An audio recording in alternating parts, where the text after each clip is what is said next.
Hello, everyone, and greetings from Kenmare. Came down here last weekend for holiday, and it looks like I'm going to be here for quite some time. Before I start, I just want to say thank you to Roz and Simon for doing an amazing job setting all this up. Really good way to spend your time while we're all off, and it's much appreciated. I apologize, my throat has gone really hoarse in the last hour. I think I've just gone on the phone a lot today, so my reading is just going to be a bit shorter than I had anticipated because I'm worried my voice will go.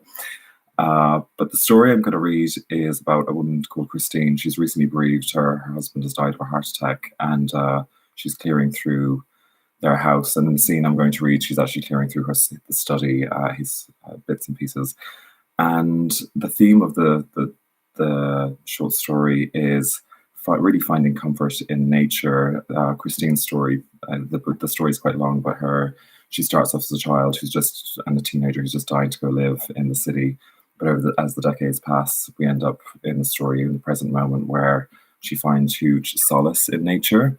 And the reason why I just thought I'd read this today is because I know myself for the last week that all that's gone on super stressful, and one can kind of get sucked into the news and get very anxious. But actually, what's been a total antidote to that is being down in Kenmare and going for walks and fresh air and the sea and beautiful oak trees. And in all that, I found that's sort of an antidote to a lot of the stress that I find anyway enters my life.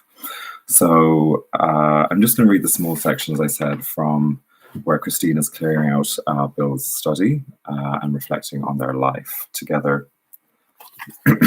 Sorry, my throat really is giving me a bit of hassle. Underneath the layer of recent papers, she found 3 single tickets for the Paris metro. There was a charger with a lead wrapped around a plug. She didn't know for what. At the bottom, under more bills, some yellowing Christmas cards and half a dozen lined paper clips. There was a scattering of coins, an old 20p piece and some nickels and a dime. She examined one of the nickels, touching the letters, "In God we trust," then looked at the lean horse on the 20p. She rubbed the bronze coin between her thumb and forefingers, thinking the coins had been so much bigger then, and put it aside on the dresser.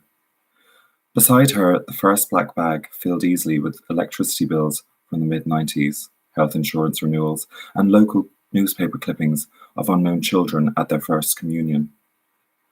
There was a picture of a black cat that had decided to live with them in 1988, though it was bitten 3 years later by a Jack Russell in the neighbouring bungalow.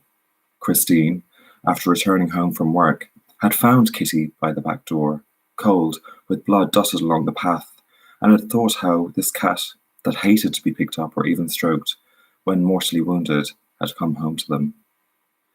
She would have to do this more slowly, this dismantling, for she wasn't so much clearing out as an archaeologist taking off paper, layer by layer, as if through strata of rock, and in between the bills, the out-of-date brochures, the information on iodine tablets, was this picture of Kitty. She'd called her Kitty, a default name. If you give it a proper name, that's it. It'll be here for good, Bill had said. So the cat was called Kitty, and then the non-name ultimately became a name. Even Bill had called her that in the end. Christine stood up, stretched her back, feeling the relief, and looked out the window again, wondering if the moth had survived the change of temperature. The garden, the lavender in the raised bed outside the window, needed pruning to stop it growing woody. Across the garden was the dark line of conifers silhouetted against the blue, unchanged by winter. How cold was it now? Was it ice? She didn't want to think about the soil, the roots, the worms, and Bill there at this very moment 2 meters down. She turned back to the paper bag, blinked twice, and looked up. She would take this first amount of papers out for recycling and make some tea, and yet the bag seemed heavy all of a sudden, and she had to sit to stop the trembling. Silly. She was having one of those waves she'd read about in books. Perfectly natural, the author had said. It would get easier with time. He would have held her if he was here, squeezed her palms in his, those big scarred hands. It was the horrible truth of life, that the person best able to hold her, support her with her loss, was the person she had lost. She thanked God, if God was there, that Bill had died outside. As he'd lain in the grass, the last thing he would have seen was the slowly moving cumulus clouds, the frayed edges of grey and blue mingling with the warmer patches of cream. And this vastness might have held him as if a friend, its silence to match his stillness. It was more him that he would go this way. He'd always said, everyone should spend time on a farm if only to learn about death, about how simple and commonplace it was. No point in blowing it out of all proportion, he said. Bury me in a black bag for all I care.